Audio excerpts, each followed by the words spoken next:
Le plan stratégique du club, on a rédigé un plan provisoire qui va être adopté en assemblée de club. Si je prends au niveau de l'implication des membres, sur tous les objectifs qui ont été relevés, mais qui ont été prévus plus tôt, on a quand même à peu près un taux de réalisation de 55% au niveau de l'implication des membres. J'ai bien suivi.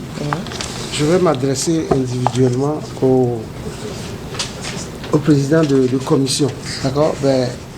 Comment vous faites pour bien administrer le club? Nous essayons d'organiser des réunions quand même attractives et à chaque réunion nous avons un thème de communication et nous, au niveau de la flexibilité, et nous essayons de voir avec les membres les disponibilités pour participer aux réunions. On va parler un peu de la fondation.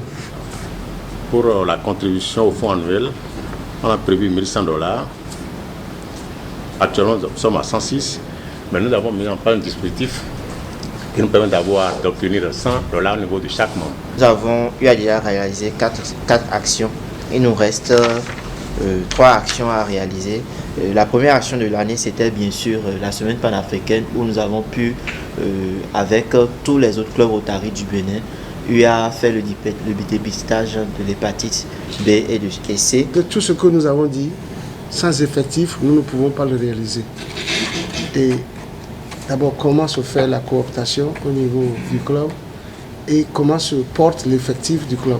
Et depuis quelques années, je veux dire à peu près 2 ans, depuis la passe présidente Aïcha, le club connaît quand même une évolution dynamique de son effectif, justement parce qu'on était parti de 11 membres et puis on s'est retrouvé à fin 2018 à 16 membres.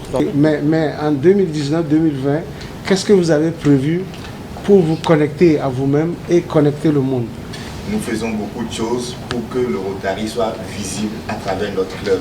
Nous invitons la presse écrite, des journaux, presse écrite qui chaque fois font des publications pour montrer que nous faisons des actions et pour impacter davantage. Et lorsque on n'introduit pas de